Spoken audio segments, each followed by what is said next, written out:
Hello, and thank you for being here. Tonight, we will slowly drift into a state of calmness and explore the long, quiet story of how humans learned to measure value, trust, and survival, from the earliest exchanges of simple goods to the invisible currents of digital code that move through our world today. Imagine ancient hands trading grain, salt, or cattle under open skies, feeling the weight and texture of what they offered in return.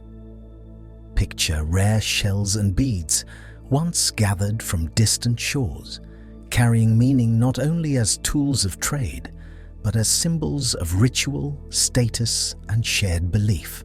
Over centuries, these ideas slowly shaped metal coins stamped with authority, paper notes backed by promise, and numbers flowing silently through modern networks.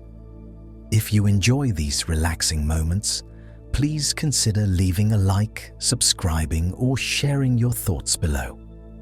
Your support is deeply appreciated and helps others find their way to this peaceful space. You can also turn on the notification so you don't miss any of our future journeys together. But for now, just breathe. Let your body relax, release any tension, and allow your mind to drift. Let's begin. Long before the familiar clink of coins or the rustle of paper notes, human communities relied on something far simpler yet profoundly essential: the direct exchange of goods and services. In the earliest settlements, the survival of one often depended on the generosity and skill of another. Imagine a small cluster of dwellings beside a meandering river, smoke curling lazily from clay hearths, and the scent of baked grains mingling with the earthy aroma of freshly dug soil. Here, the rhythm of daily life was intertwined with the subtle negotiations of barter, where a loaf of bread could be exchanged for a basket of nuts, a tool for a bundle of furs. These interactions, while practical, were governed by an intricate web of trust, reciprocity, and the delicate balance of needs. Bartering was both an art and a necessity. A farmer with surplus grain faced the challenge of finding a shoemaker whose wares matched his immediate requirements. Likewise, a weaver might seek meat, fish, or other staples, requiring patience and observation to locate partners willing to trade. The coincidence of wants, when each party possesses something the other desires, was a constant puzzle. Anthropologists suggest that this needs to navigate mutual dependencies encouraged early forms of social cohesion. Communities developed unspoken rules, an understanding that generosity might be reciprocated later, and that the value of an item extended beyond its immediate utility to include the bonds it could forge between neighbors. In small marketplaces, open to the sun and the wind, the exchange of goods became a ceremony in miniature. Wooden racks displayed woven textiles, clay pots, and bundles of dried herbs. Sunlight reflected off simple metal tools, while the scent of sun-dried grain drifted on the breeze. Listeners can almost hear the soft murmur of conversation, punctuated by laughter, the rhythmic patter of hooves on dirt paths, and the occasional clink of ceramic against stone. Each transaction required observation, negotiation, and a shared understanding of fairness. Value was not fixed. It was relational, emerging in the moment and shaped by need, scarcity, and trust. Archaeological findings illuminate the complexity of these early systems. Excavations reveal remnants of trade networks spanning hundreds of miles, long before the advent of coins. Flint tools found far from their source, seashells embedded in inland settlements, and pottery styles traveling across regions all testify to a sophisticated understanding of exchange. These artifacts suggest that even in the absence of formal currency, humans were adept at creating systems that facilitated trade, established reputation, and encouraged cooperation. Each object was a token of trust, a tangible manifestation of a promise to return value in the future. Reciprocity took many forms. Beyond material exchange, labor itself became a currency of sorts. One could offer hours of assistance in constructing a shelter or tending crops in return for food or tools. The rhythms of cooperation were as much social as they were economic, fostering interdependence and reinforcing communal bonds. Anthropologists note that these early practices laid the groundwork for more abstract representations of value. In understanding each other's needs, humans began to recognize patterns, to codify fairness, and to assign worth to objects that might one day become symbols of wealth. From the perspective of human ingenuity, barter was a remarkable solution to the challenge of survival. It demanded observation, patience, and negotiation skills, and it highlighted the subtle interplay between scarcity and abundance. In a sense, every trade carried a story. A farmer exchanging grain with a neighbor, a potter trading wares for livestock, a fisherman offering fish to a blacksmith. Each interaction strengthened social cohesion, established reputations, and built trust networks that transcended individual lifetimes. Yet barter also illuminated its own limitations. The very need for a coincidence of wants meant that opportunities for trade were constrained, and communities recognized the inefficiency inherent in this system. These constraints, however, sowed the seeds for innovation. If grain, livestock, or tools could not always be exchanged directly, could there be a form of intermediary, an object whose value was widely recognized and could bridge gaps in desire? Over time, humans experimented with items that carried intrinsic worth or cultural significance, paving the way for the first tangible symbols of wealth. Anthropological studies suggest that the emergence of commodity objects as a medium of exchange was not abrupt, but evolved naturally from repeated interactions. Certain goods, durable, divisible, and portable, began to hold value across wider networks. In the open-air markets of ancient villages, the presence of these items subtly shifted the dynamics of trade. A sack of grain might be exchanged for a rare metal tool or a length of woven cloth, each item representing not only immediate utility, but also social trust. These early systems required careful observation, negotiation, and an intuitive understanding of relative worth, laying the cognitive groundwork for formalized money. The narratives of barter also reveal a deeply human element, the intertwining of economy and culture. Objects carried stories, traditions, and significance beyond mere utility. A finely carved bead or a brightly dyed textile signified skill, effort, and connection. In this way, trade was as much about relationships as it was about survival. By examining these patterns, we begin to see the continuum that leads from barter to the first coins. The desire for a universally recognized medium, the embedding of value in tangible goods, and the eventual abstraction of trust into symbols that could be exchanged at a distance and across generations. Imagine, for a moment, standing in an early village square. The sun warms your shoulders as you watch a farmer, grain spilling slightly from a woven sack, negotiate with a potter whose hands are streaked with clay. Nearby, a flutist or storyteller draws attention, and children run along sun-baked paths, weaving among baskets of produce. Every exchanged item carries weight, not only in its immediate usefulness, but in the web of relationships it sustains. Trust is invisible, but palpable. Fairness and reputation are as valuable as any tool or grain. Through these small, deliberate acts of exchange, early societies nurtured the foundations of commerce, setting the stage for more complex systems of value. By the end of this era of direct trade, humans had not only developed intricate networks of barter, but had begun to recognize the potential for standardized symbols of value.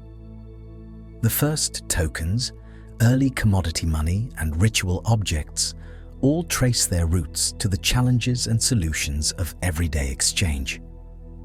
In understanding the rhythms of these early marketplaces, the scent of grains, the texture of woven cloth, the weight of a simple tool, we glimpse the profound ingenuity that allowed humans to navigate scarcity, foster trust, and lay the foundations of economic life.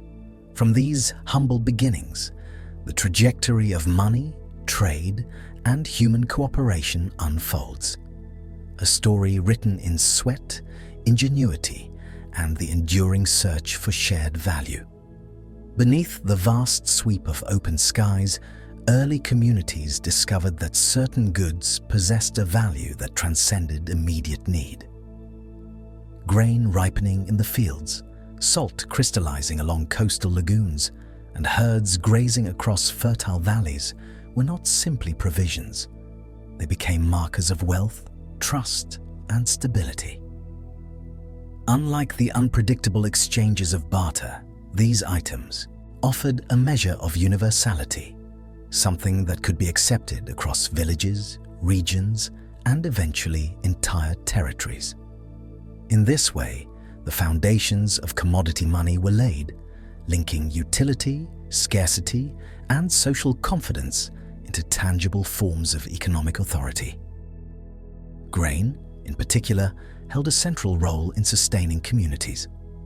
Bundles of wheat, barley, or millet could be stored, divided, and transported, making them ideal as both sustenance and currency. Picture the sun illuminating golden stalks that sway gently in the breeze, each ear carrying nourishment, potential trade, and the quiet reassurance of food security. Grain was versatile, measurable, and durable enough to serve as a standard of value. For a farmer, exchanging a portion of harvest for pottery, tools, or livestock represented more than trade. It was an act that codified trust, linking production, storage, and social interaction in a tangible cycle. Archaeological evidence, from ancient storage pits in the Fertile Crescent to granaries in early Chinese settlements, attests to the critical role grain played in supporting not only survival, but the emergent principles of commerce. Salt, though chemically simple, wielded extraordinary influence across human societies. Its preservative qualities extended the shelf life of meat and fish, while its scarcity in certain regions endowed it with immense trade potential. Coastal salt flats and inland deposits became centers of exchange, drawing merchants and caravans along emergent trade routes. In some cultures, salt even functioned as a direct substitute for coinage, a portable and universally recognized marker of worth. The glimmering crystals, carefully harvested and transported, symbolized reliability in a world where scarcity often dictated power. Historical accounts suggest that Roman soldiers were sometimes compensated in salt rations, giving rise to the term salary and reflecting salt's enduring significance as both commodity and symbol of stability. Herds of cattle, moving slowly across open pastures, conveyed both material and social capital. Livestock provided meat, milk, hides, and labor, making them multifaceted assets. Communities relied on cattle not only as a store of wealth, but as indicators of social status, family alliances, and long-distance trade potential. The movement of herds was meticulously observed, recorded, and negotiated, revealing a sophisticated understanding of value, ownership, and transferability. In many African and Eurasian societies, cattle became portable repositories of trust, allowing for economic interaction without the limitations imposed by perishable goods or geographically bound resources. These living assets, capable of reproduction and sustaining communities, were imbued with a dynamic, almost organic sense of wealth. The logic of commodity money lies in its intrinsic qualities. Durability ensured that goods could endure the journey from one settlement to another without rapid decay. Divisibility allowed portions to be exchanged for differing needs, while portability enabled trade over distances that barter alone could not accommodate. By recognizing these properties, early societies developed a system in which value could be measured, stored, and transferred with increasing precision. Markets expanded along rivers, across plains, and through mountain passes, connecting villages and fostering a network of interdependent economies. Trade became predictable and reliable, a rhythm built not merely on need, but on shared confidence in the underlying commodities. Anthropological studies reveal that commodity money was as much cultural as economic. Rituals, social hierarchy, and customary practices were intertwined with the circulation of valuable goods. In some regions, grain was offered as tribute, salt as ceremonial gift, and cattle as dowry or symbol of alliance.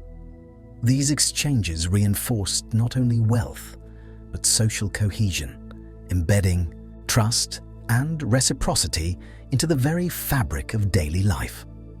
Value was thus both practical and symbolic, reflecting the complex interplay of necessity, perception, and societal norms.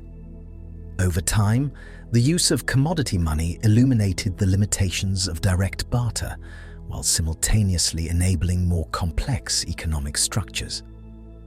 By standardizing value through commonly recognized goods, societies could engage in trade without the rigid constraints of immediate need. Markets evolved to accommodate not just individual transactions, but regional exchange networks, linking farmers, herders, and merchants over remarkable distances. These networks fostered interconnection, communication, and the early development of economic measurement, creating conditions for the eventual invention of minted coinage. Consider, for a moment, a bustling early marketplace set amidst sunlit fields and rolling hills.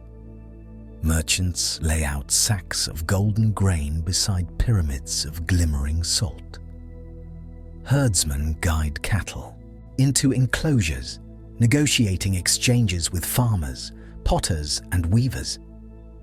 Each movement, each measured trade, represents a convergence of trust, labor, and foresight. The tangible nature of these commodities reassures participants. Value can be stored, measured, and transferred, forming a shared understanding that extends beyond immediate interaction. It is a system simultaneously simple and elegant, where the rhythm of exchange mirrors the cycles of nature itself. This reliance on commodities as mediums of exchange shaped not only trade, but the broader evolution of economies. Communities began to recognize the potential for standardized tokens, eventually abstracting value from utility without abandoning the tangible foundation that commodities provided. Grain, salt, and cattle became the first anchors, offering a reliable reference against which future monetary forms could be calibrated. Their presence in both daily life and ritual practice ensured that the concept of value was deeply rooted, bridging survival, trust, and social cohesion in a tangible manner. By tracing the trajectory from direct barter to commodity money, it becomes evident that human ingenuity relied on observation, adaptation, and the identification of universal markers of worth. These early commodities demonstrate how societies negotiated scarcity, security, and stability, laying the groundwork for formal currencies, minted coins, and eventually paper money. Each kernel of grain, each crystal of salt, each moving herd tells a story of innovation and collaboration, reflecting the subtle, enduring principles that continue to shape human economies today. Across the coastal shores of Africa, along the river networks of Oceania, and deep into the plains of the Americas, human societies discovered that value could extend beyond immediate utility. Rare items, cowrie shells, intricately carved beads, and ornaments fashioned from bone, stone, or precious shells began to circulate as mediums of exchange, their significance entwined with both scarcity and cultural meaning. These objects were not only portable stores of wealth, but also carriers of identity, status, and trust. In a way, they represented an early fusion of economy and social ritual, where the act of exchange conveyed more than a simple transfer of goods. It embodied the very fabric of community and reputation. Cowrie shells, for instance, were prized for their beauty, durability, and relative uniformity. Shimmering softly in sunlight, their rounded forms and smooth surfaces made them easily countable and transportable. Across West Africa and parts of the Indian Ocean, these shells became a widely recognized currency, circulating through markets, ceremonies, and long-distance trade. Their value rested on both physical properties and social agreement. Communities collectively accepted them as reliable markers of worth.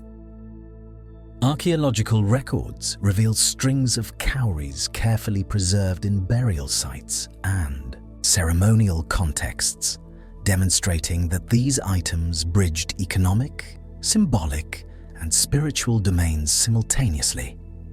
Beads, often crafted from stone, glass, or shell, added another dimension to early monetary systems. Their labor-intensive production endowed them with intrinsic significance, while their aesthetic qualities allowed them to communicate identity, rank, and alliances. In some Native American and African societies, beadwork was integral to social transactions, including marriages, diplomatic exchanges, and tributes. Unlike bulk commodities such as grain or salt, beads carried a dual function. They were both currency and symbol, a tangible representation of social capital as much as material value.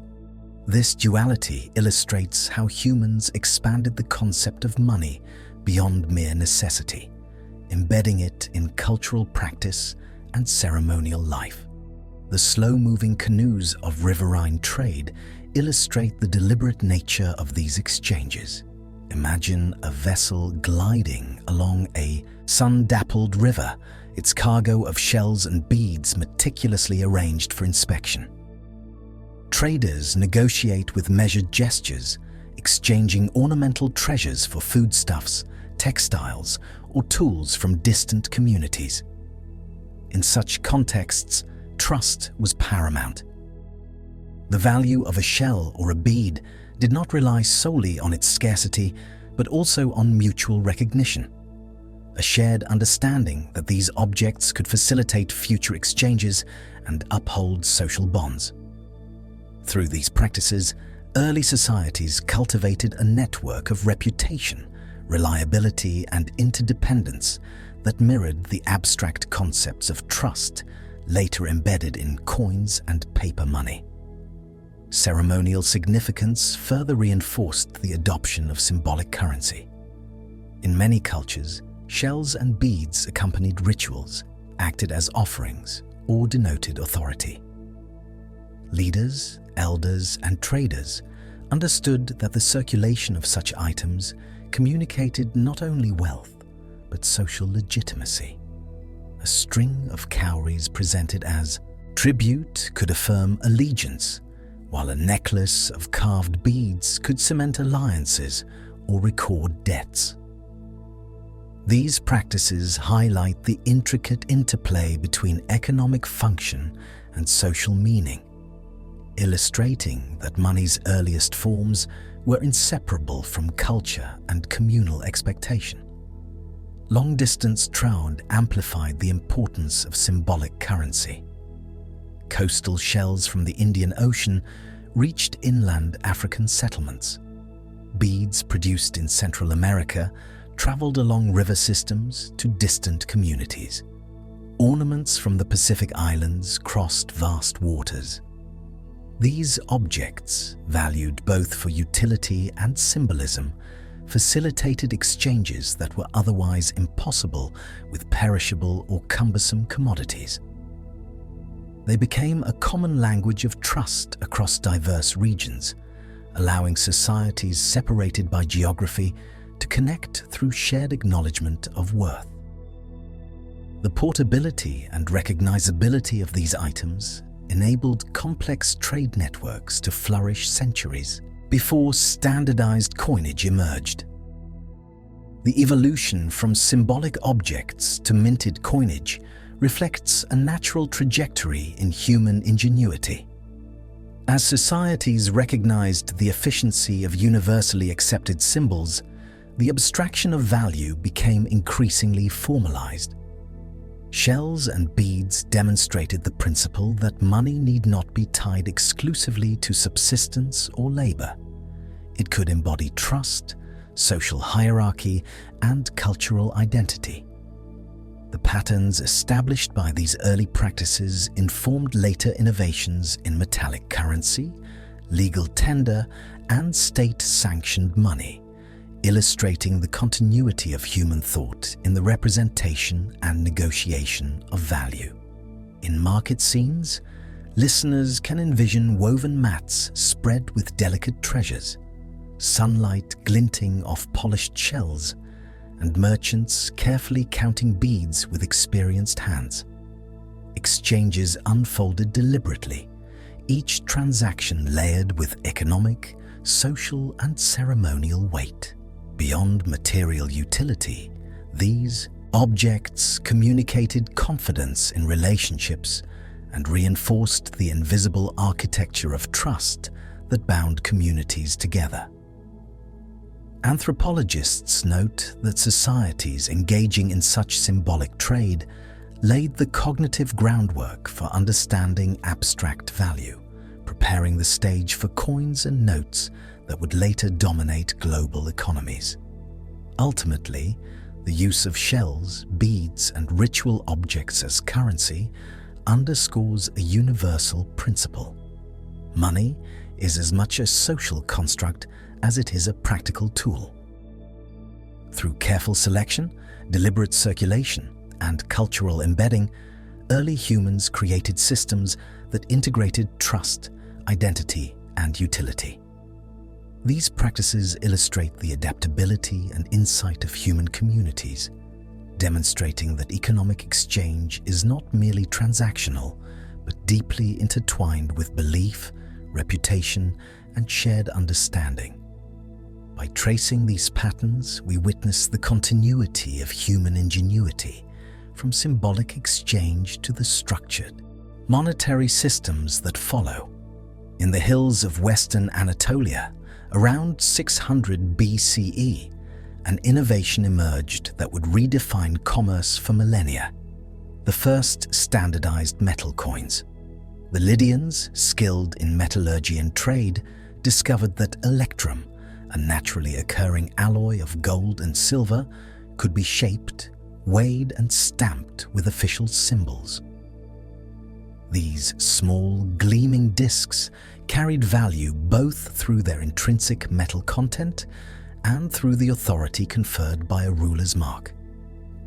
Suddenly, trade no longer relied solely on commodities or symbolic items.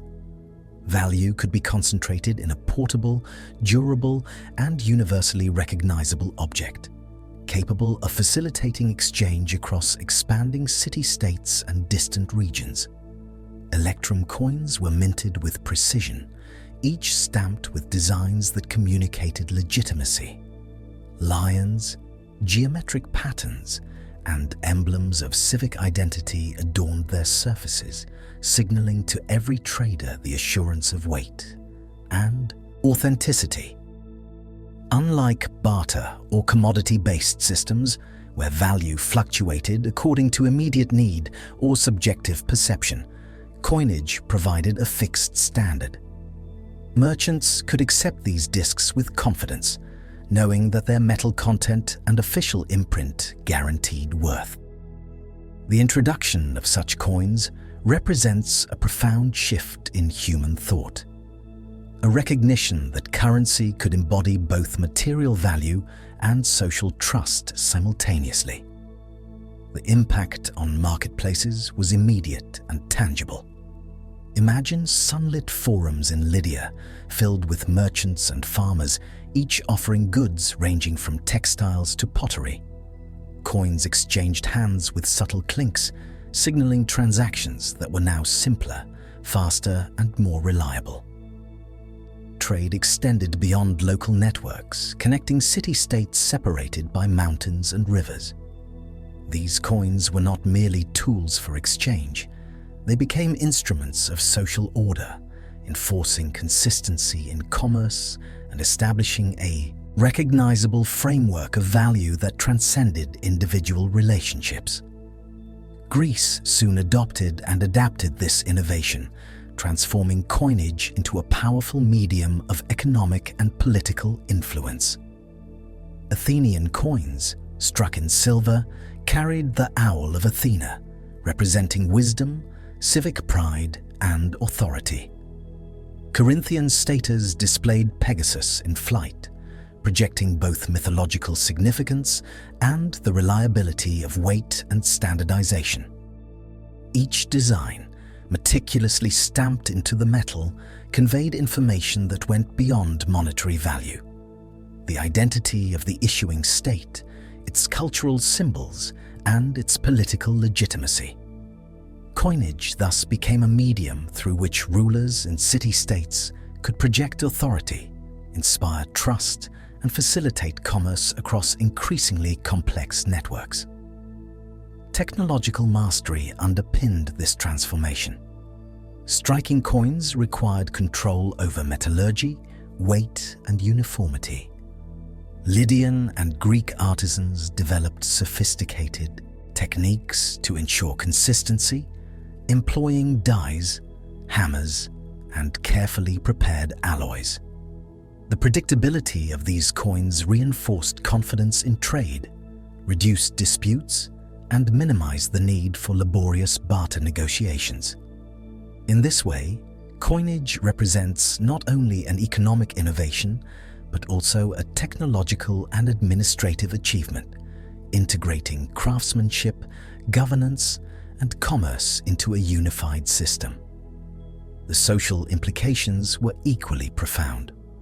Coins allowed for new forms of taxation, tribute, and civic obligation. Citizens could contribute standardized amounts to support infrastructure, defense, or religious ceremonies, while rulers could assert control through the visual language stamped on each disc. Markets became arenas where economic efficiency intersected with political symbolism, embedding authority into everyday transactions. The introduction of coinage thus reshaped both private and public life, linking the rhythm of trade with the pulse of governance. Trade networks expanded with unprecedented reach. Coastal ports, river valleys, and inland routes became arteries of commerce, with coins serving as the connective tissue. Traders could carry standardized value across regions, facilitating exchange in ways that previous systems, barter, commodity money, or symbolic currency, had only partially achieved.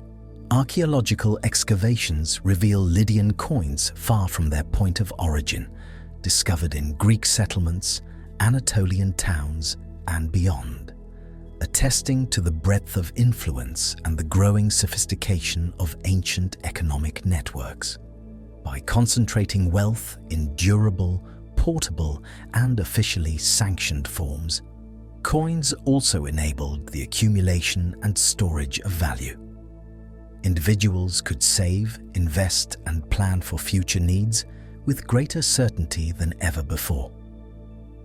Communities began to measure wealth systematically, using coins not only as instruments of trade, but as tools for accounting, debt, and social stratification. The standardization of currency thus encouraged economic complexity, supporting the growth of city-states, regional alliances, and eventually empires. In examining the first coins, one notices the interplay of material, social, and symbolic significance. The electrum of Lydia and the silver of Athens and Corinth were more than metals. They were vessels of trust, communication, and shared understanding. Coins became a physical embodiment of collective confidence, a promise etched in metal that value could be transferred, measured, and recognized universally. This duality, tangible worth coupled with social authority, represents a critical step in the evolution of money, bridging the gap between commodity-based trade and the abstract, standardized systems that would follow. Visualize a marketplace in early Greece, the sunlight glinting on silver coins held between fingers, merchants exchanging goods with a fluid efficiency previously unattainable. The clinking of metal, the careful inspection of weight and design, and the subtle nods of recognition all illustrate a system operating on mutual trust, reinforced by tangible authority.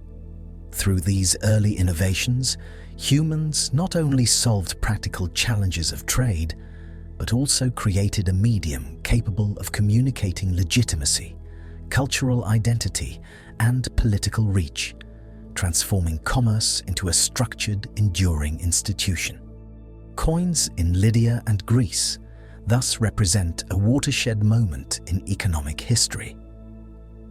They formalized value, standardized exchange, and embedded authority into everyday life, laying the groundwork for the vast monetary systems of the ancient world and beyond. Through their creation, human societies demonstrated an extraordinary capacity to integrate craftsmanship, governance, and trust into a single, enduring invention. A small piece of metal capable of linking economies, cultures, and civilizations across time and space. Long after the introduction of standardized coins, societies began to recognize that currency could serve a purpose beyond the mere facilitation of trade. Coins became a medium through which rulers communicated authority, legitimacy, and cultural values. In the bustling streets of ancient Rome and the diverse cities of the Hellenistic world, every coin carried imagery carefully chosen to convey political messages, religious devotion, or civic pride. The metal itself, struck with precision, became a canvas for both symbolism and influence, linking economic activity to social hierarchy and governance. The embossed figures of emperors, gods, and civic symbols were more than decorative motifs. A Roman denarius depicting Jupiter or the emperor's portrait reassured citizens that the state guaranteed the coin's value. The presence of divine or regal imagery served as a subtle assertion of order, reminding the holder of both spiritual oversight and political authority. In Hellenistic kingdoms, coins bore the likenesses of rulers alongside symbols of cities, sanctuaries, or mythological creatures, projecting influence and reinforcing loyalty across vast territories. Each coin, in its small, portable form, became a miniature declaration of governance, a circulating emblem of power. The tactile experience of holding a coin added another layer to its significance. The raised surfaces, the texture of metal worn smooth by repeated use, and the careful weight all contributed to a sense of reliability. Citizens could not only see the authority of the state represented visually, but also feel it physically.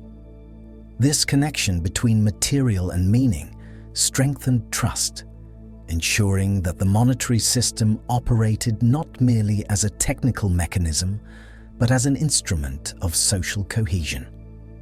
By embedding legitimacy in metal, rulers effectively combined economic function with psychological influence. Marketplaces reflected this duality of purpose. Merchants in forums across Rome or Alexandria would weigh and inspect coins, their eyes tracing familiar emblems. The imagery affirmed authenticity while also signaling compliance with imperial standards. Transactions became acts that were both practical and culturally resonant, embedding the authority of rulers into ordinary exchanges. In distant provinces where literacy and direct oversight were limited, the consistent design of coins communicated stability and governance without words, bridging gaps across geography and society. Political messages on coins were often deliberate and multifaceted. Emperors used imagery to commemorate victories, celebrate religious festivals, or advertise civic improvements such as aqueducts and temples. Hellenistic rulers employed symbols to highlight divine favor, heroic lineage, or territorial claims. Coins thus functioned as a subtle, omnipresent form of propaganda, circulating among citizens, soldiers, and merchants alike. Their reach was extraordinary. Even those who never entered a palace or forum would encounter these small discs, reinforcing perceptions of power, legitimacy, and continuity. Social hierarchies were reinforced through monetary imagery as well. By associating currency with the elite or divine figures, societies encouraged respect for authority and compliance with law. Ownership of coins, receipt of payment, and participation in markets became intertwined with recognition of state power. The repeated exposure to official symbols embedded these concepts into daily life, shaping both individual behavior and collective identity. In this way, money became an instrument not only of commerce, but of societal cohesion, aligning economic activity with cultural and political structures. Technological innovation facilitated this intricate symbolism. Minting techniques evolved to allow detailed embossing, consistent weight, and precise metal content. Skilled artisans engraved dies with exceptional care, ensuring that the imagery remained recognizable across millions of coins. This standardization enhanced confidence, reduced counterfeiting, and reinforced the authority of the issuing state. The combination of technical mastery and symbolic content exemplifies how monetary systems integrated artistry, governance, and practical utility into a single, powerful medium. Trade networks further amplified the influence of coin imagery. As coins traveled from one city to another, they carried messages of legitimacy and cultural identity into new regions. Greek coins circulated throughout the Mediterranean, Roman denarii reached distant provinces, and Hellenistic tetradrachms moved along river and coastal routes. Each encounter with these coins reinforced the issuer's presence, making currency a mobile instrument of governance as well as an economic tool.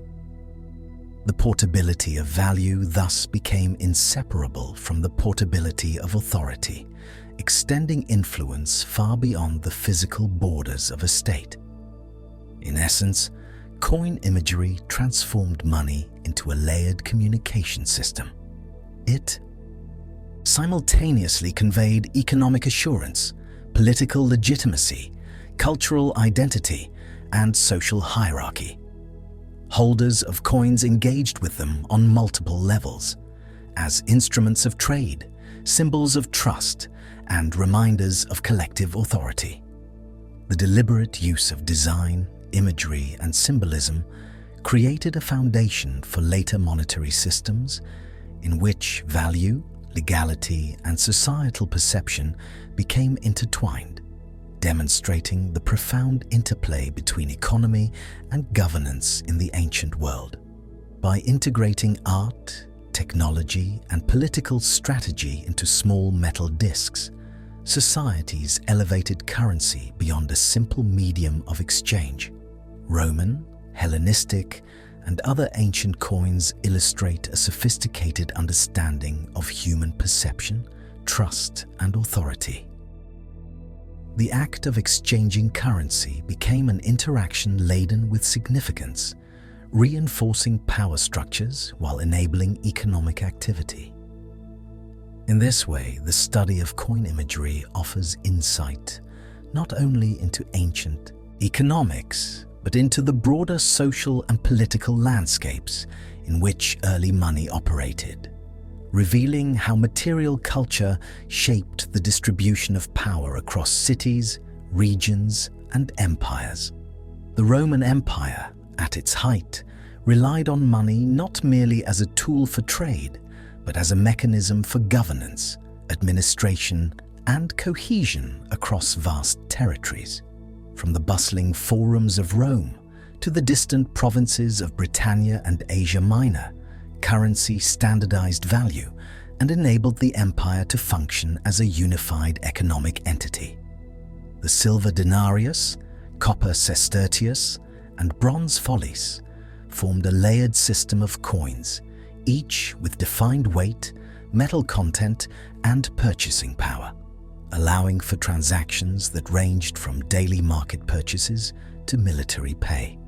By integrating monetary regulation into the fabric of administration, Rome established a model of control that supported both economic growth and political stability. Minting operations became an essential aspect of imperial authority. Roman mints produced coins with meticulous precision, ensuring consistency across regions and facilitating confidence in their value. The imagery struck upon each coin reinforced legitimacy. Emperors' portraits, depictions of military victories, and symbols of civic virtue reminded citizens and provincial subjects that currency was backed by the state. Coins circulated not only as instruments of exchange, but as tangible assertions of Roman presence, extending imperial influence into towns, villages, and remote trading posts.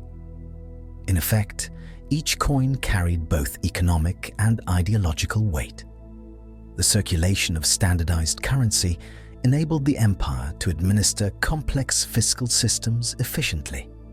Taxes, tributes, and public expenditures relied on a predictable medium of exchange, allowing governors and magistrates to collect revenues and fund infrastructure projects, such as roads, aqueducts, and public baths.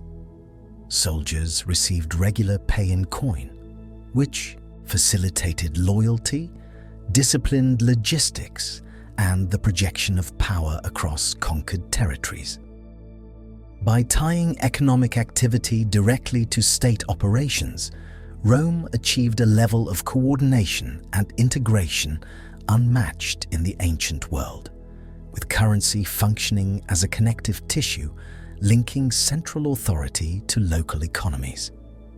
Inflation and coinage reforms reflected the delicate balance between metal content, trust, and state control. Emperors occasionally debased coins, reducing the silver or gold content to address fiscal pressures, fund military campaigns, or respond to shortages. While such measures provided short-term flexibility, they also risked undermining confidence in money, leading to fluctuations in value and market uncertainty. The careful management of minting practices thus became a vital aspect of economic governance, requiring both technical knowledge and political foresight. Historical accounts and archaeological evidence reveal periods of both stability and crisis, illustrating the fragility inherent in maintaining a monetary system over centuries. Trade within the empire flourished under the stability provided by standardized currency. Markets in cities such as Ostia, Ephesus, and Antioch thrived as merchants, artisans, and farmers engaged in transactions facilitated by predictable units of value. Regional specialization emerged, with certain provinces producing goods prized across the empire: wine from Gaul, grain from Egypt, olive oil from Hispania, while currency allowed these products to move efficiently over vast distances. Coins became instruments that not only reflected wealth, but also enabled its redistribution, reinforcing the interconnectedness of Rome's economic and social structures. Roman monetary systems also supported long-distance commerce beyond the empire's borders. Coins traveled along trade routes connecting Mediterranean ports to the interior of Africa, the Near East, and parts of northern Europe. This portability, coupled with official imagery and consistent standards, allowed merchants to extend credit, settle debts, and conduct complex transactions with distant partners. The integration of foreign trade into the Roman monetary framework demonstrated the empire's ability to project economic influence across regions, strengthening both commercial networks and diplomatic relationships. In addition to facilitating trade, Roman currency played a critical role in shaping societal perception of value and trust. Citizens and provincial subjects internalized the legitimacy conferred by official coinage, recognizing that exchange was reliable because it was sanctioned and monitored by the state. The visual and material qualities of coins, weight, metal content, and embossed imagery reinforced confidence in transactions and supported social cohesion. By embedding authority within currency, Rome transformed a simple medium of exchange into a multifaceted instrument of governance, communication, and societal stability. The logistical achievements of Roman mints were equally remarkable. Coins had to be produced in sufficient quantities, transported safely across vast distances, and monitored to ensure compliance with imperial standards. The coordination required reflects a sophisticated understanding of metallurgy, administration, and economics, demonstrating that currency management was a central pillar of Roman statecraft. Archaeological finds of minting tools, dies, and coin hoards provide insight into these practices, revealing the complex interplay of technology and policy that underpinned monetary stability. Ultimately, Roman monetary systems exemplify how currency can extend beyond commerce to reinforce political authority, integrate regional economies, and support societal cohesion. The careful design, standardization, and distribution of coins enabled the empire to operate as a connected and functional entity despite its enormous scale. Through silver denarii and bronze sestertii, Rome projected both economic reliability and imperial ideology, creating a monetary framework that influenced subsequent civilizations and provided enduring lessons in the governance of currency, trust, and value.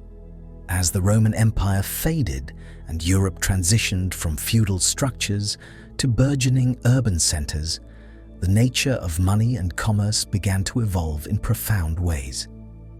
Physical coins, though still central, were no longer sufficient to sustain increasingly complex trade networks. Merchants required instruments that could facilitate long-distance transactions without the burden of transporting heavy metal.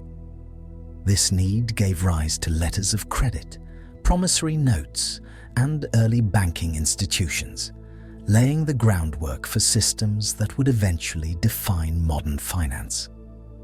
In cities such as Florence, Venice, and Genoa, bustling marketplaces became hubs of commercial innovation. Traders moved between cobblestone streets and canal-side docks, negotiating exchanges that spanned regions and even continents. Large quantities of metal currency were impractical for these transactions, so merchants developed written instruments promising payment at a future date. These documents functioned as portable assurances of value, relying on the credibility of the issuer and the network of trust connecting merchants across distances. In doing so, commerce became less a matter of immediate exchange and more an exercise in confidence, foresight, and mutual recognition. Banking emerged as a response to these demands, with institutions offering safekeeping of coins, currency exchange, and the issuance of credit. Families such as the Medici in Florence pioneered methods for tracking deposits, debts, and transfers, establishing principles of accounting that remain relevant today. Counting houses became centers of calculation and negotiation, where ledgers recorded transactions with meticulous care. Candlelight reflected off ink-stained parchment, while quills scratched deliberate figures onto pages, each mark reinforcing trust and legal accountability. These innovations reduced the risks associated with transporting large sums of money, opening trade to regions that had previously been inaccessible. Letters of credit facilitated increasingly sophisticated commercial relationships.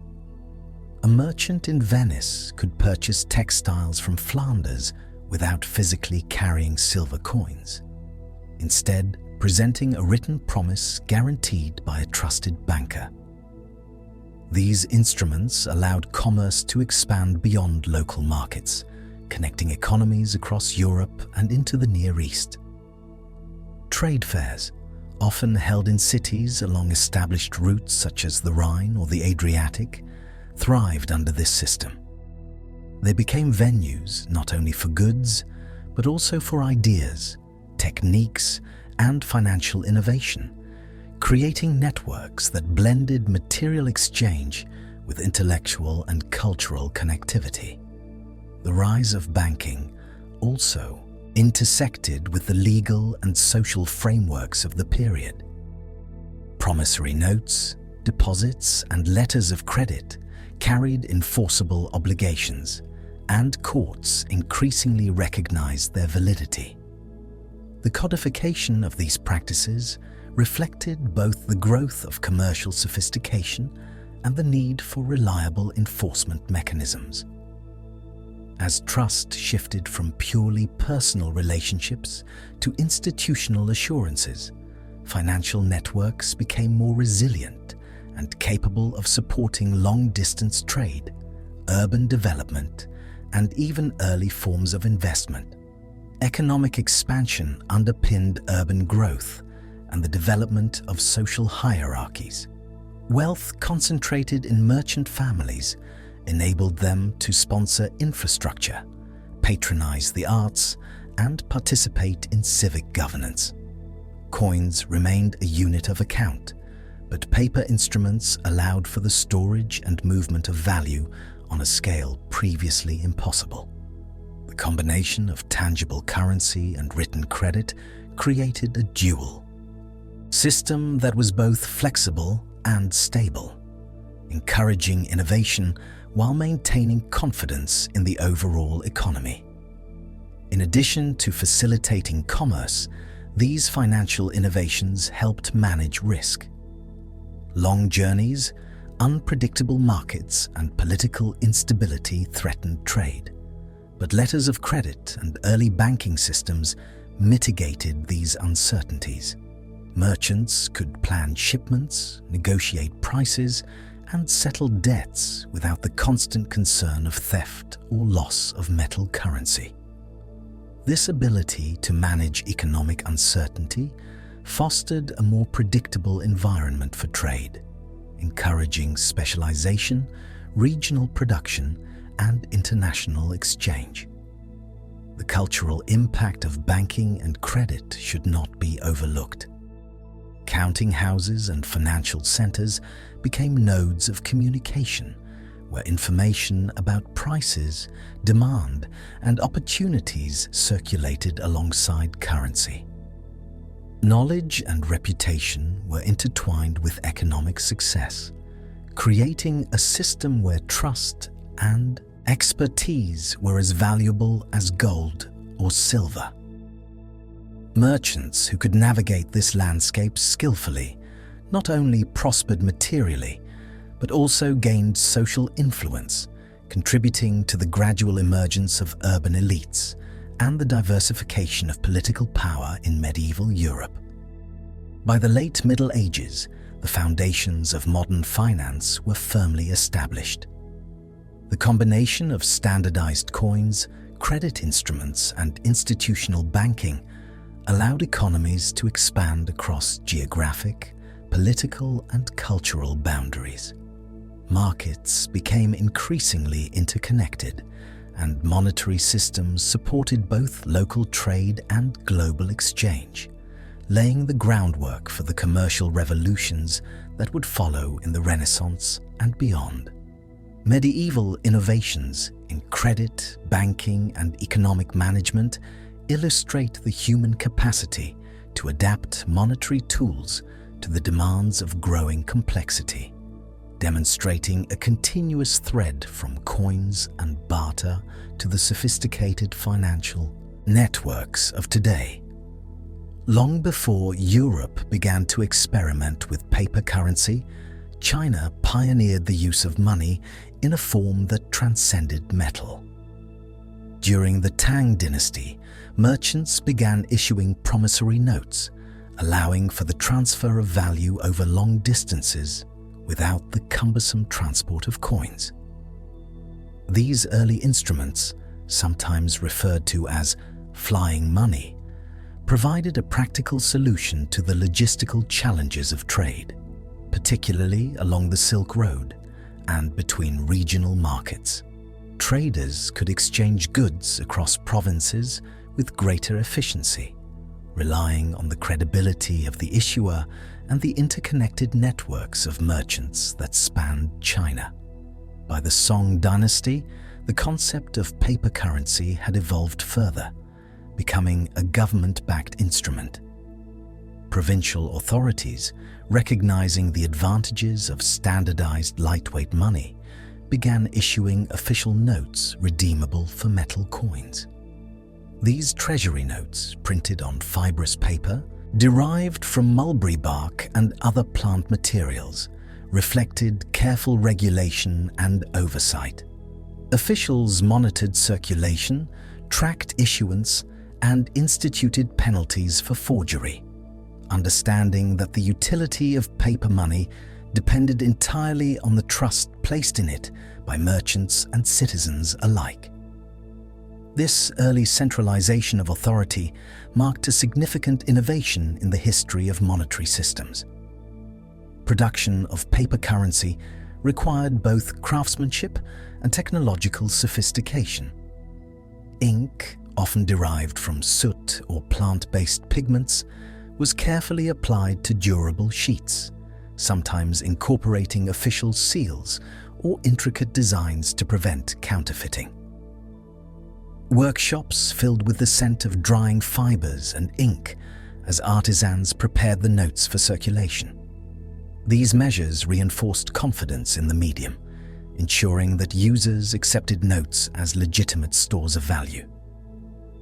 The tactile and visual qualities of the currency, combined with government oversight, created a sense of security that encouraged broader adoption. The introduction of paper money transformed commerce across China. Traders could travel long distances, carrying bundles of notes instead of heavy copper coins, enabling the expansion of regional and interprovincial trade. Markets grew larger, urban centers flourished, and the economy became increasingly interconnected. Paper money also facilitated government functions, including tax collection and payment for public projects such as infrastructure and military campaigns. By streamlining the movement of wealth, treasury notes enhanced both economic efficiency and administrative capability. Social and cultural acceptance of paper currency was gradual but profound. Citizens had to internalize the idea that value could exist without a tangible metal backing, a shift in perception that required education, regulation, and consistent enforcement.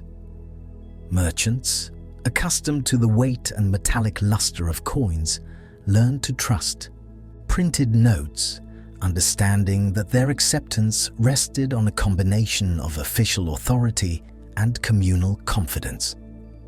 Over time, paper money became normalized, not only as a practical convenience, but as a recognized symbol of economic legitimacy. Trade networks expanded as a result of this innovation. Paper currency enabled merchants to engage in transactions far beyond their local region, reaching distant provinces and even foreign markets. Notes were endorsed, transferred, and redeemed across cities, creating a fluid system in which value could move independently of physical coins. This flexibility supported the growth of markets, stimulated production, and encouraged the specialization of goods. Provinces could focus on commodities where they held comparative advantages, confident that paper money could facilitate exchanges efficiently and reliably. The regulatory challenges associated with paper money also provide insight into early financial governance. Overissuance risked, inflation, and forgery threatened the credibility of the system. Authorities responded with increasingly sophisticated measures, including serial numbers, distinctive seals, and strict monitoring of circulation. These measures reveal an understanding of monetary principles that parallels later developments in Europe, demonstrating that the management of trust, value, and supply has long been central to stable economic systems. The balance between innovation and oversight was essential to maintaining confidence in this transformative medium. By the time paper currency was fully integrated into Song Dynasty China, it had become an essential tool of commerce and statecraft. Treasury notes and promissory instruments allowed for unprecedented mobility of wealth, reducing reliance on metal, expanding trade, and reinforcing administrative authority. The success of these early experiments with paper money would resonate far beyond China, providing a model that later inspired European explorers, merchants, and rulers to reconsider the possibilities of non-metallic currency. The careful blending of trust, regulation, and technological skill ensured that paper money not only functioned effectively, but also laid the foundation for centuries of financial evolution. Across civilizations, the search for stable, universally recognized measures of value led to the widespread adoption of precious metals as currency. Gold and silver, prized for their rarity, durability, and intrinsic worth, became the cornerstone of monetary systems from antiquity through the early modern period. These metals provided both a tangible store of wealth and a reliable medium of exchange, instilling confidence in commerce across local and international markets. Their use extended beyond mere convenience. They became symbols of trust, power, and permanence, anchoring economies in a material foundation recognized almost universally. Mining and refining these metals required sophisticated labor and expertise. Sunlit veins of silver embedded in mountainous rock or glittering flecks of gold in riverbeds demanded careful extraction and smelting. The rhythmic hammering in furnaces and the steady heat of crucibles transformed raw ore into ingots, standardized in weight and purity. This labor-intensive process underscored the scarcity and value of these metals, reinforcing their role as durable stores of wealth that could circulate widely without rapid degradation. Merchants and states alike relied on this physical constancy to facilitate trust in transactions. By the medieval period, the dual use of gold and silver as circulating money became formalized in many regions through what is known as the bimetallic standard. Governments established fixed ratios between the two metals, allowing both to function as legal tender. This system provided flexibility. Silver could support daily transactions in local markets, while gold served as a reserve of higher value for international trade and large-scale commerce. The interplay of these metals created a balance, yet also introduced complexities, as variations in supply, purity, and demand could lead to adjustments in relative value. The portability and divisibility of gold and silver coins made them well suited for expanding trade networks. Caravans traversing deserts, ships navigating rivers and coastal routes, and merchants crossing mountains relied on coins whose weight and metal content could be independently verified. Assayers, mint officials, and traders all participated in maintaining standards, examining the visual and tactile properties of each coin to confirm its authenticity. This intricate network of checks ensured that the metals functioned not only as instruments of exchange, but also as reliable anchors of economic trust. Economic stability underpinned by precious metals extended to international commerce. European, Middle Eastern, and Asian markets increasingly interconnected, with gold and silver serving as universal measures of value. States accumulated reserves to facilitate trade and manage fiscal obligations, while coins could travel thousands of miles, maintaining credibility across cultural and political boundaries. The metal content of currency provided a shared language of value, allowing merchants from diverse regions to engage in transactions without relying solely on local tokens or barter. Despite their advantages, the bimetallic system faced inherent challenges. Fluctuations in mining output, discoveries of new veins, or shifts in demand could disrupt the balance between gold and silver. Debates over fixed ratios and the circulation of undervalued or overvalued coins frequently arose, influencing policy decisions and economic outcomes. Governments responded by refining minting practices, issuing standardized coins, and occasionally adjusting legal ratios. Such measures illustrate the delicate equilibrium required to maintain confidence in a system where metals both represented and embodied value. The societal impact of precious metals extended beyond trade. Gold and silver coins became symbols of wealth, status, and political authority. Rulers and governments embossed their imagery onto coins, reinforcing legitimacy and asserting control over the monetary system.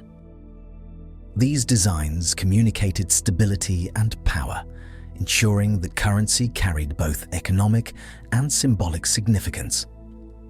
In doing so, money served simultaneously as a practical tool and a marker of social hierarchy, intertwining financial and cultural dimensions. By the early modern era, gold and silver reserves formed the backbone of national treasuries, supporting fiscal policy, trade expansion, and statecraft.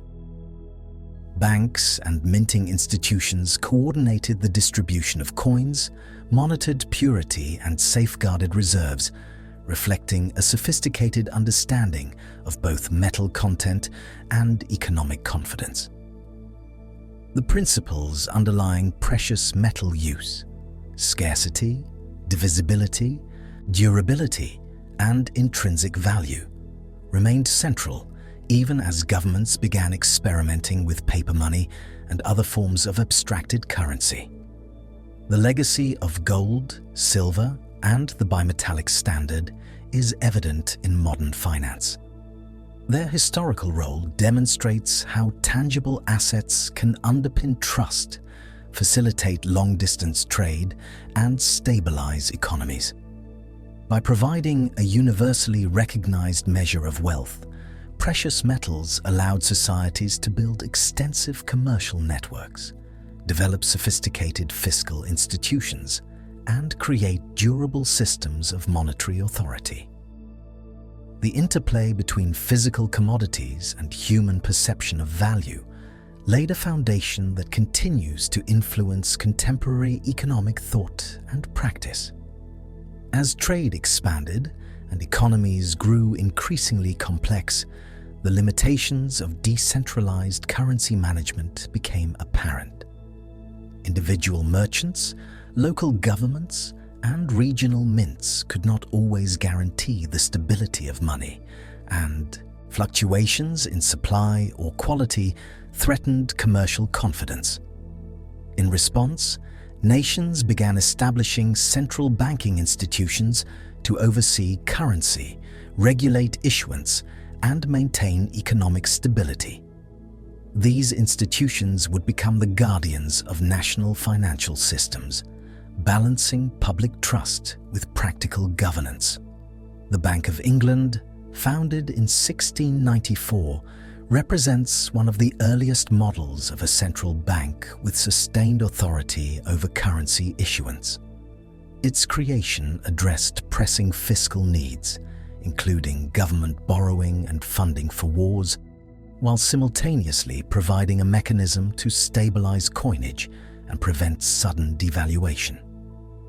By holding reserves, issuing standardized notes, and managing public debt, the bank became an intermediary between the state and the economy, ensuring that money retained both functional and symbolic reliability.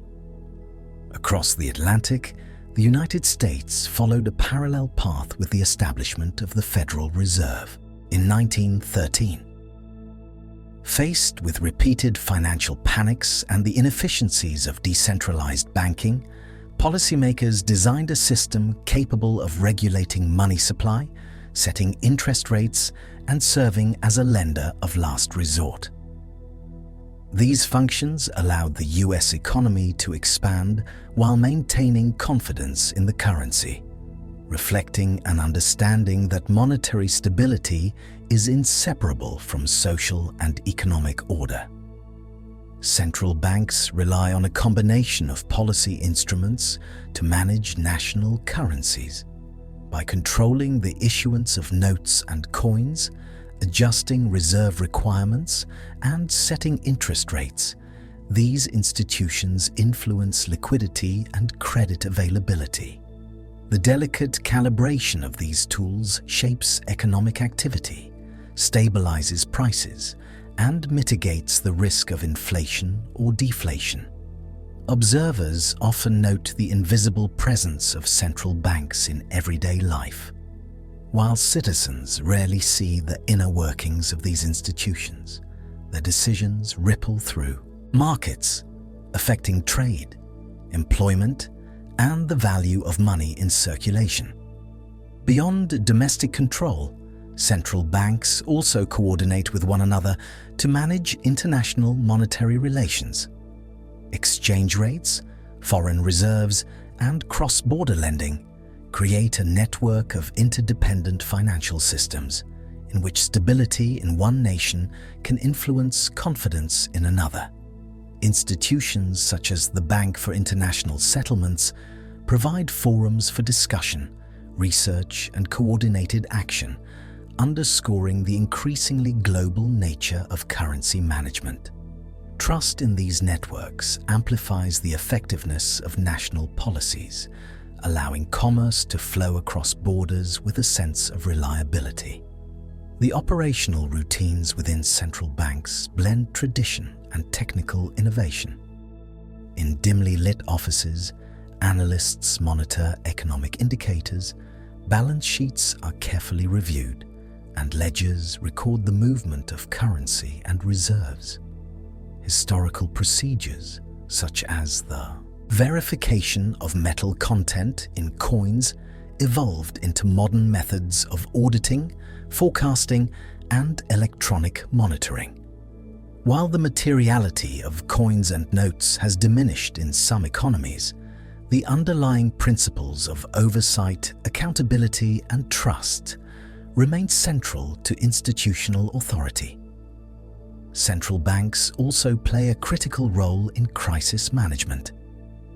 During periods of financial turbulence, they may provide emergency liquidity to banks, intervene in foreign exchange markets, or adjust policy rates to stabilize economic expectations.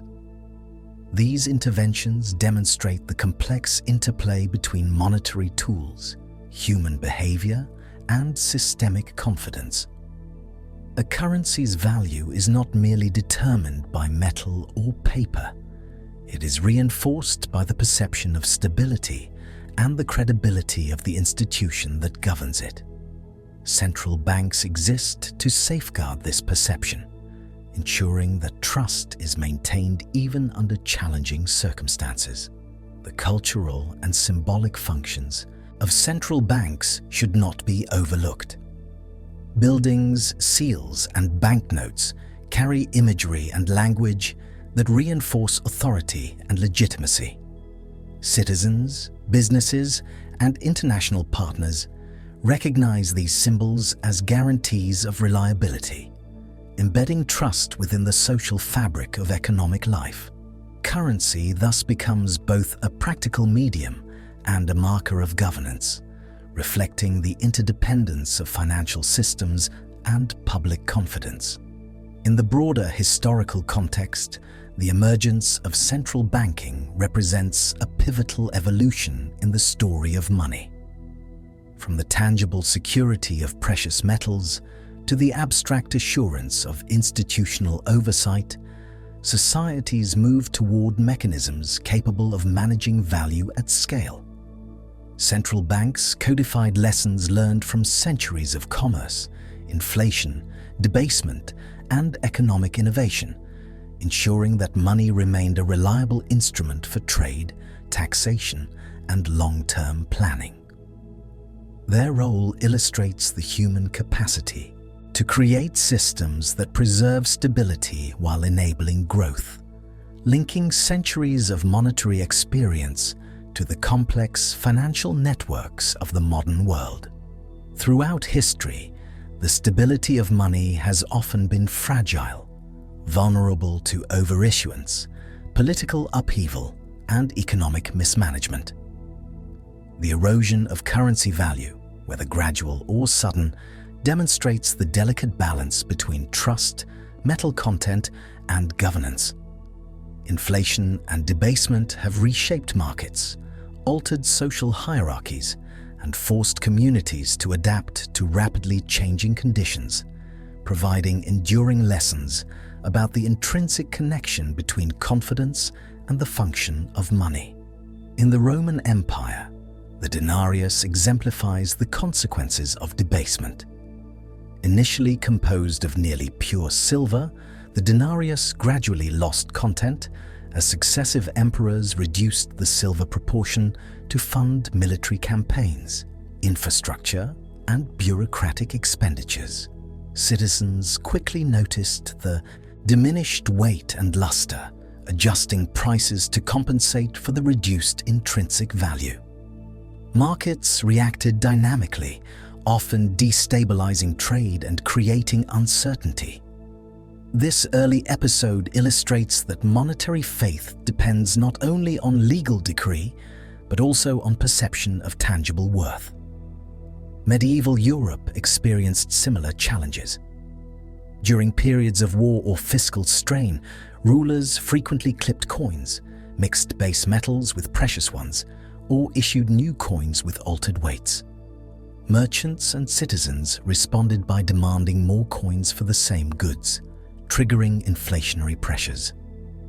In extreme cases, entire regions abandoned local currency in favor of more reliable foreign coins or commodities. These cycles of debasement and recovery highlight the interplay between political authority, economic necessity, and societal trust in monetary systems. The consequences of hyperinflation offer further insight into the fragility of value. In early 20th century Germany, following World War I, excessive printing of marks to finance reparations and domestic spending caused prices to rise at unprecedented rates. Workers' wages could not keep pace with the cost of daily necessities, and the physical carrying of banknotes became impractical as denominations escalated into millions and billions. Markets adapted by turning to barter or foreign currency, underscoring the limits of abstract legal authority when public confidence collapses. Such episodes reinforce the idea that money's power rests on collective belief and reliable governance. Economic science provides tools for understanding these phenomena. Inflation can result from an imbalance between money supply and the availability of goods and services. Debasement, often a physical reduction in metal content, functions similarly by decreasing intrinsic value while nominal quantities remain constant. Both processes disrupt price stability, diminish purchasing power, and create incentives for hoarding, speculation, or substitution with alternative currencies. Observing these mechanisms historically allows societies to anticipate risks and implement corrective policies, forming the basis for modern monetary management. Trust emerges as the central pillar of resilience. When communities perceive money as reliable, it maintains purchasing power and facilitates complex trade networks. Conversely, loss of confidence can propagate rapidly, transforming local disturbances into systemic crises.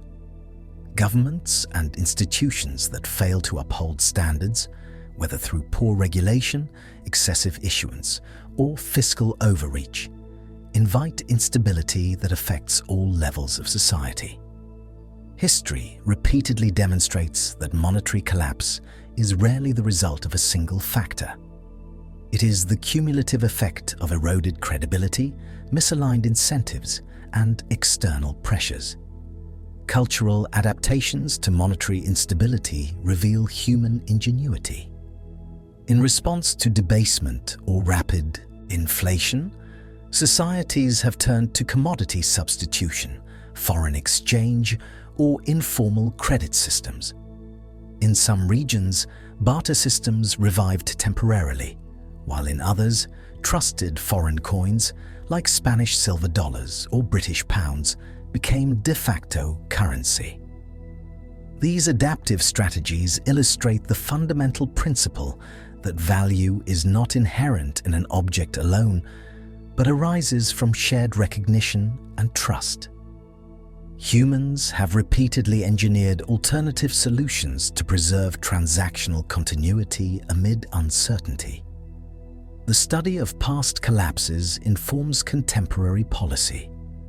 Modern central banks and financial regulators monitor inflationary trends, maintain reserves, and deploy monetary tools to prevent excessive currency devaluation. Lessons drawn from ancient and early modern episodes of debasement shape frameworks for fiscal prudence, interest rate adjustment, and transparent issuance practices. By integrating historical experience with empirical analysis, policymakers seek to safeguard confidence and ensure the smooth functioning of commerce, trade, and public finance. The interrelationship between inflation, debasement, and societal confidence also extends to psychological and social dimensions. When money loses reliability, communities alter behavior, hoarding goods, prioritizing tangible assets, or shifting to alternative currencies. These responses ripple across economies, affecting production, trade, and governance. Conversely, well-managed monetary systems reinforce trust, support planning and investment, and stabilize social structures. Historical patterns reveal that confidence is both the foundation and the outcome of effective currency management. From the Roman denarius to 20th century hyperinflation, the arc of monetary history underscores a persistent truth. Money functions only when people collectively recognize its worth. Debasement, inflation, and collapse illuminate the consequences of eroded trust, yet they also demonstrate the resilience and adaptability of human societies. By studying these episodes, one sees the careful balance required between authority, material backing, and public perception, laying the groundwork for innovations such as central banking, paper money, and modern monetary policy. The transition from commodity-backed currency to fiat money represents one of the most profound shifts in the history of finance.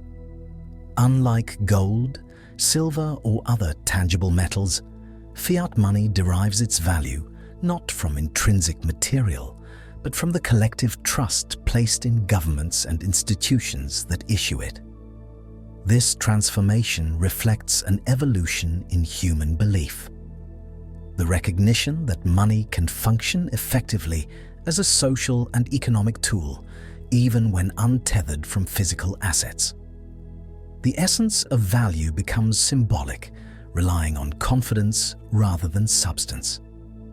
China offers one of the earliest examples of this conceptual shift. During the Tang and Song dynasties, merchants and local governments experimented with promissory notes and paper tokens, initially as a practical solution for transporting large sums of coinage across rivers and mountains.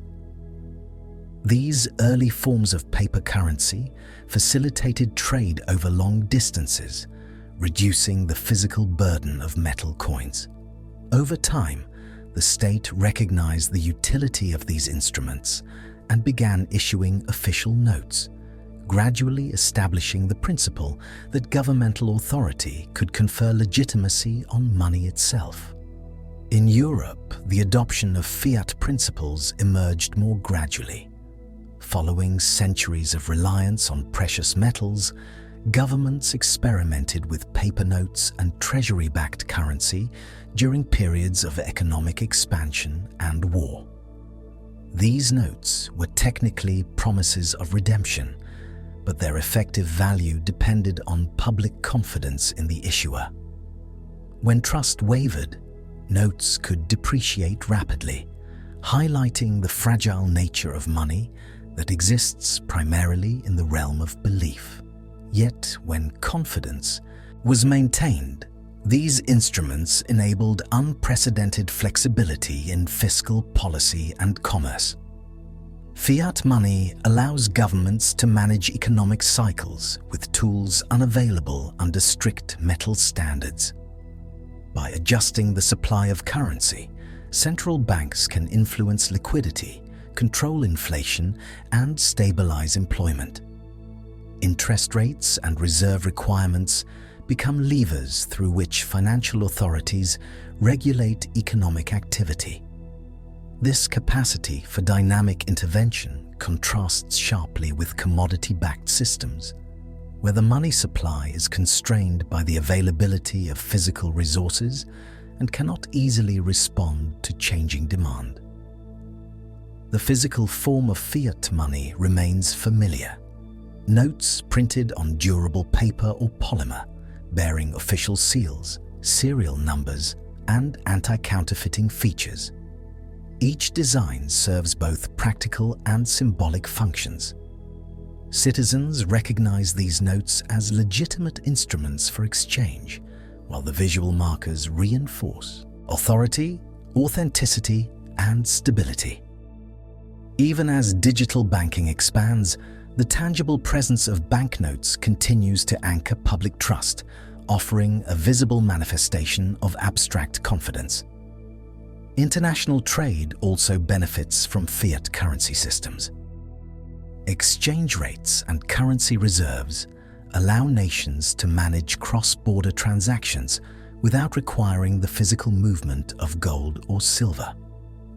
Central banks coordinate policies to maintain relative stability, monitor foreign reserves, and intervene in currency markets as needed.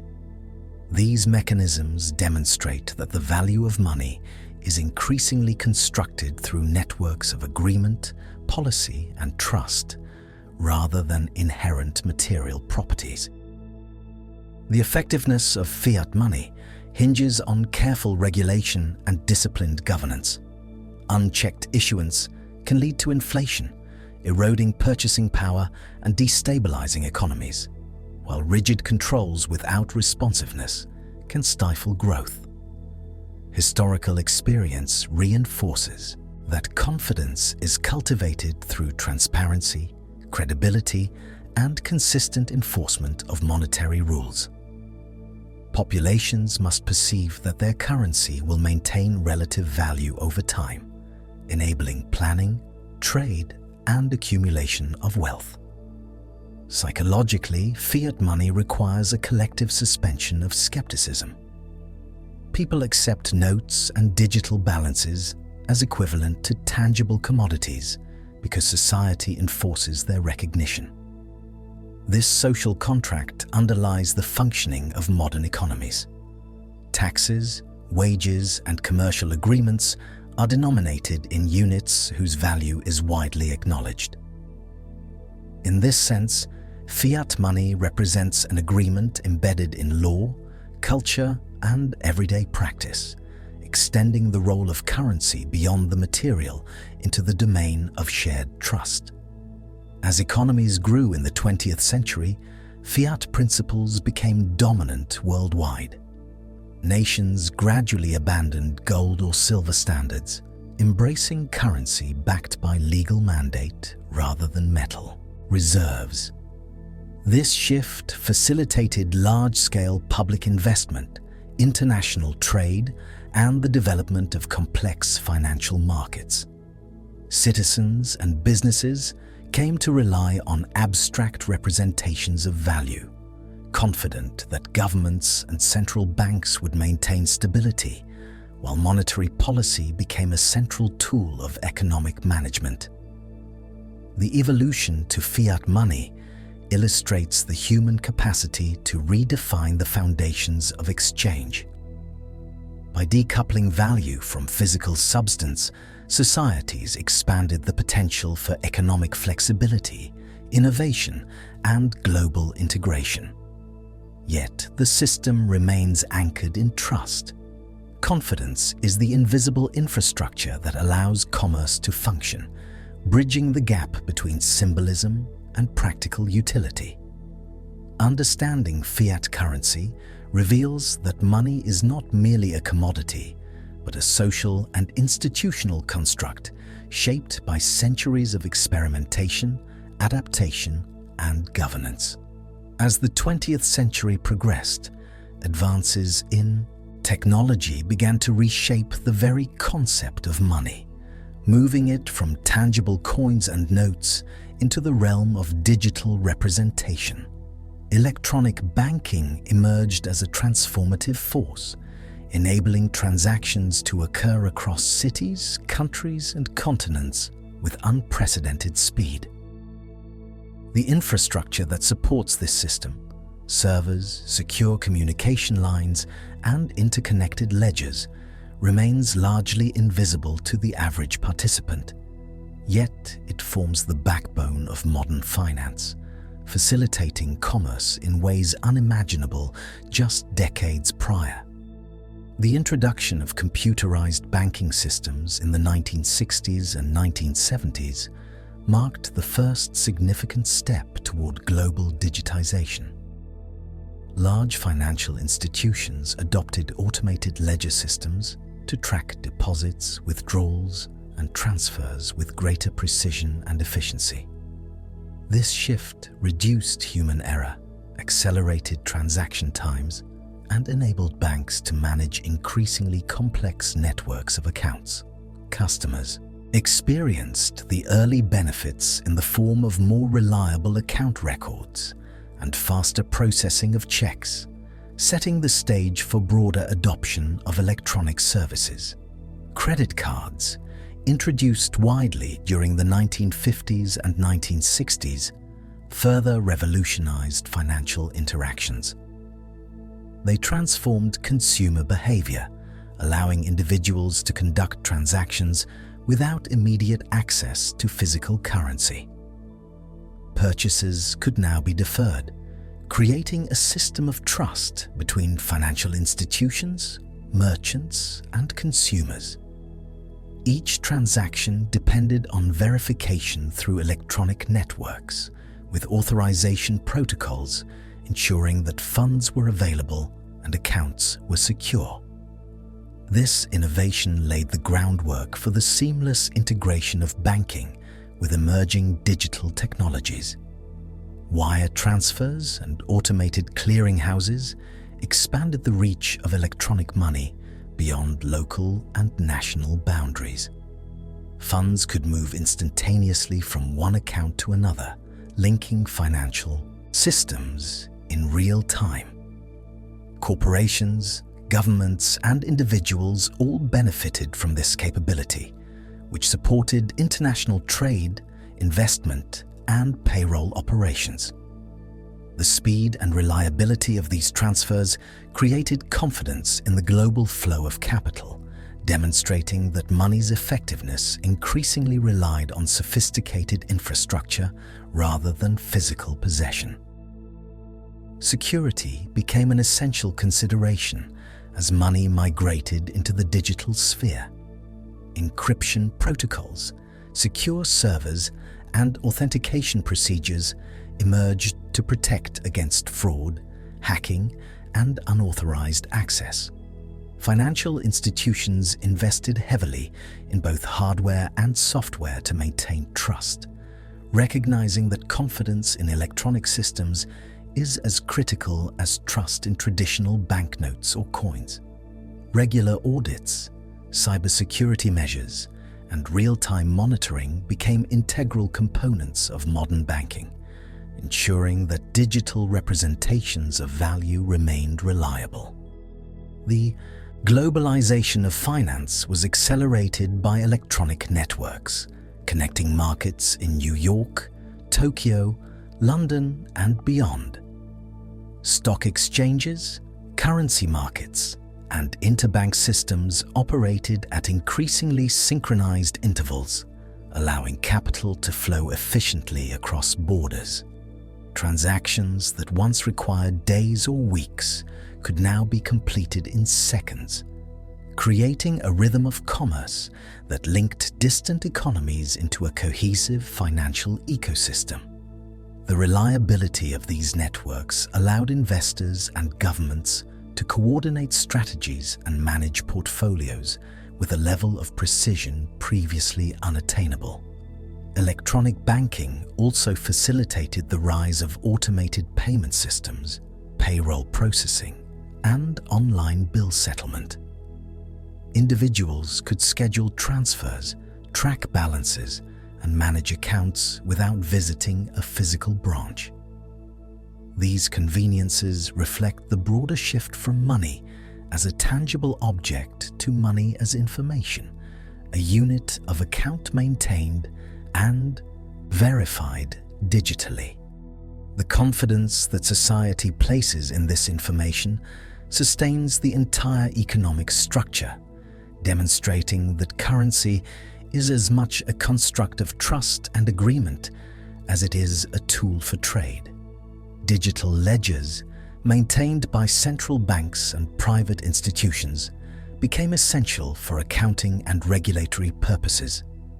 Each movement of funds is recorded, time-stamped and monitored, creating a transparent record of activity that underpins both domestic and international finance. These ledgers ensure consistency, prevent duplication, and allow for the accurate settlement of obligations across diverse financial entities. The systems also provide historical data that economists and policymakers use to guide monetary policy, assess market health, and anticipate risks in the global economy. By the late 20th century, the convergence of electronic banking and global networks had reshaped the rhythm of commerce itself. Transactions, settlements, and credit issuance were no longer confined by geography or daylight hours. Markets operated continuously, and the speed of financial decision-making increased dramatically. With these innovations came both opportunities and challenges. Efficiency, accessibility, and liquidity improved, but so too did the complexity of oversight, risk management, and systemic interdependence. The evolution of electronic banking illustrates a profound principle. Money functions not merely through physical exchange, but through secure systems, institutional trust, and coordinated human agreement. Digital networks, servers, and protocols became the new medium for value, linking individuals, institutions, and nations in a web of transactions that is largely invisible yet utterly essential. As financial systems continue to advance, the lessons of electronic banking, trust, reliability, and connectivity remain foundational, shaping the transition toward future innovations in digital currency and global finance. In 2008, a profound shift occurred in the conceptualization of money with the creation of Bitcoin, a decentralized digital currency that operates without a central authority. Unlike traditional fiat money, Bitcoin relies on cryptography, consensus mechanisms, and a distributed ledger known as the blockchain to verify and record transactions.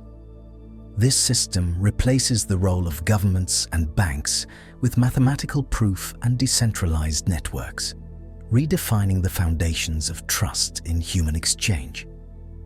The blockchain itself is a continuously updated record of every Bitcoin transaction ever executed, maintained across thousands of independent computers called nodes. Each block of transactions is linked to the previous one, forming an immutable chain. This architecture ensures transparency and security. Once data is recorded, it cannot be altered without the agreement of the majority of the network. The distributed nature of this ledger eliminates the need for a single point of control, making it resilient to tampering and centralized failure. Bitcoin's issuance mechanism embodies scarcity through a process called mining. Participants solve complex mathematical problems to validate transactions and are rewarded with newly created coins. The difficulty of these computations ensures a predictable, gradually decreasing supply capped at 21 million bitcoins. This deliberate limitation contrasts sharply with fiat systems, where governments can issue currency at will. Scarcity, combined with decentralized verification, provides the framework for value and reliability within this novel monetary system. The security of Bitcoin depends on cryptography, which protects transaction integrity and ownership of coins. Public and private keys allow individuals to send and receive currency securely without intermediaries. The network verifies transactions collectively, ensuring that double spending or fraudulent activity is prevented.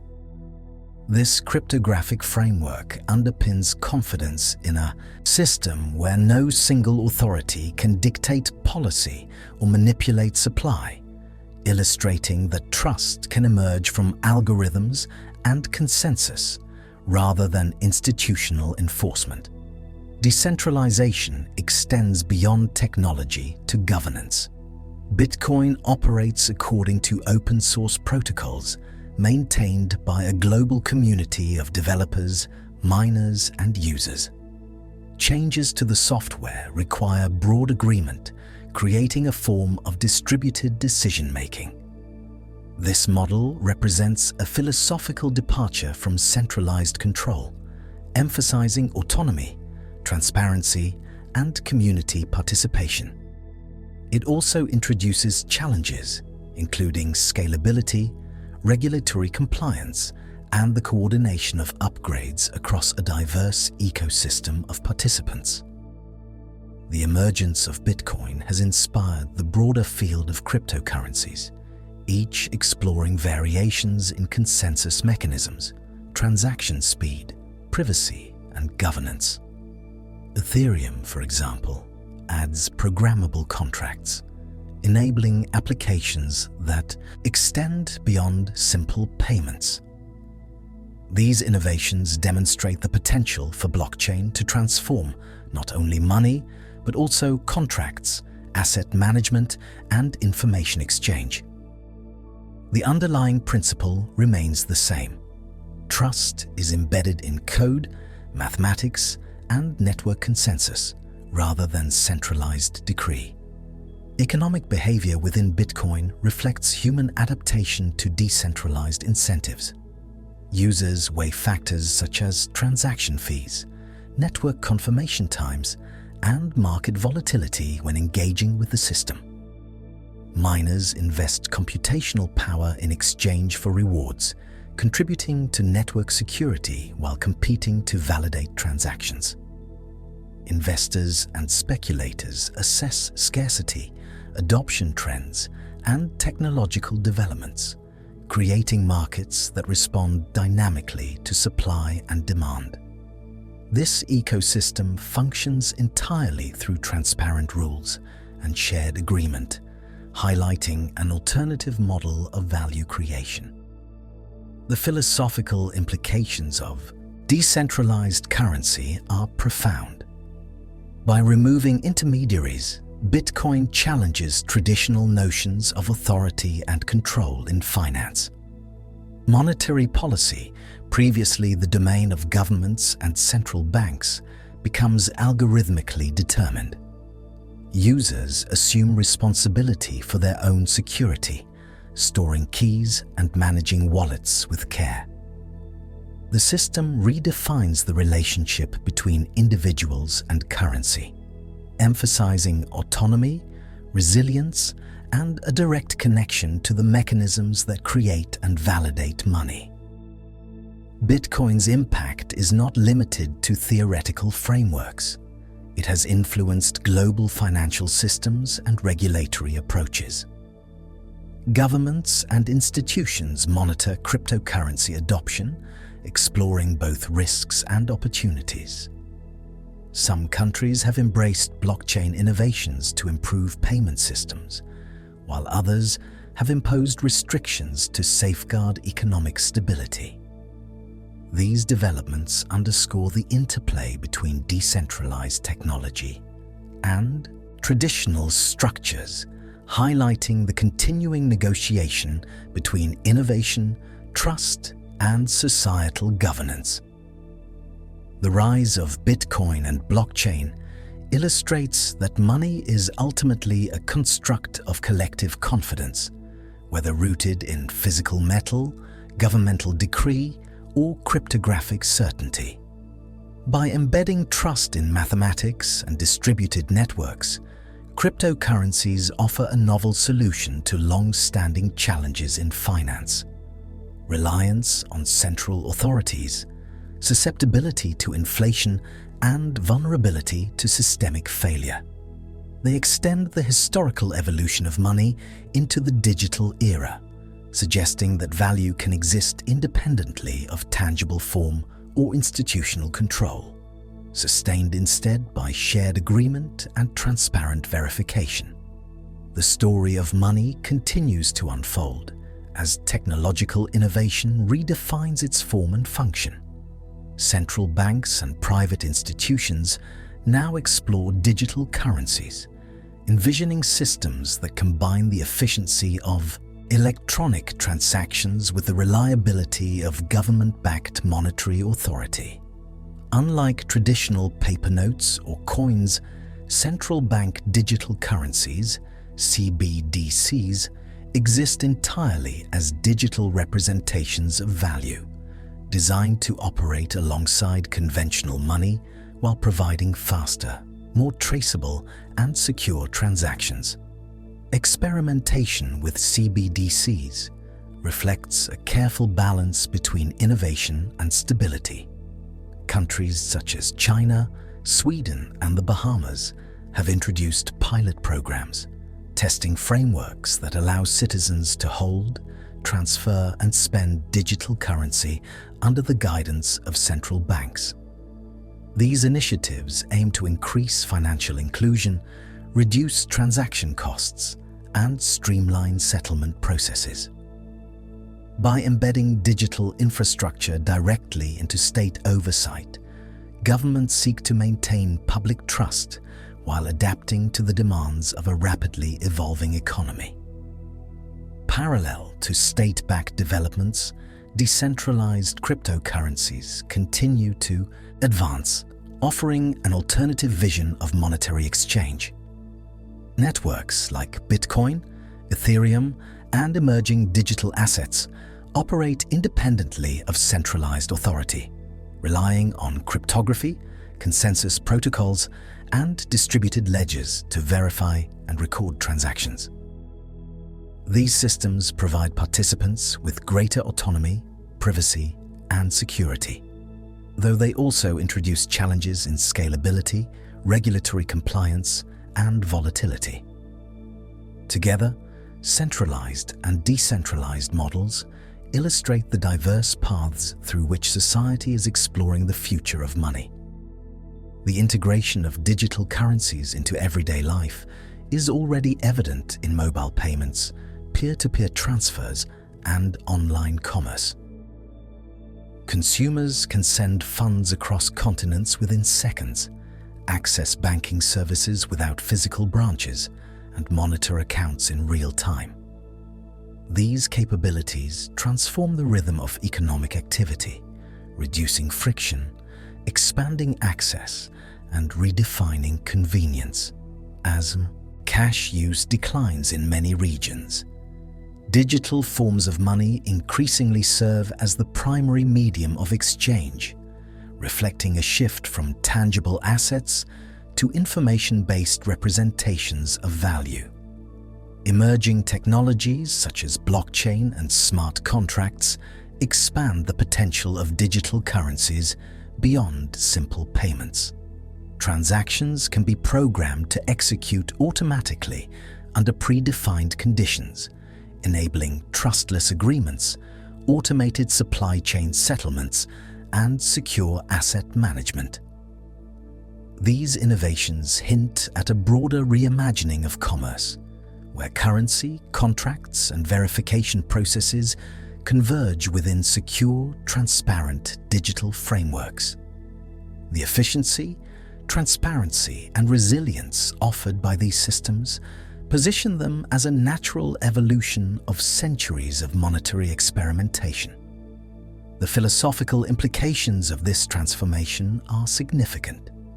Money, long tied to tangible objects or institutional authority, is increasingly defined by systems of shared confidence, cryptographic verification, and algorithmic governance.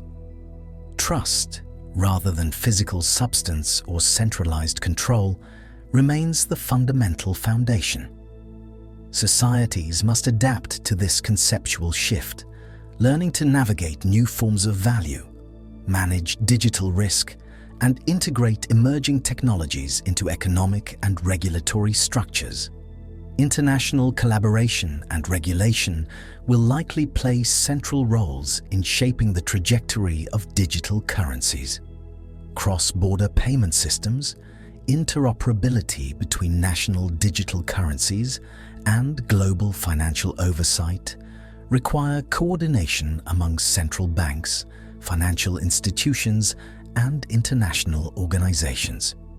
Achieving stability and inclusivity while fostering innovation presents a delicate challenge, highlighting that the future of money will not depend solely on technology, but also on careful design, governance, and trust networks. Looking ahead, the evolution of money appears increasingly tied to flexibility, speed, and connectivity.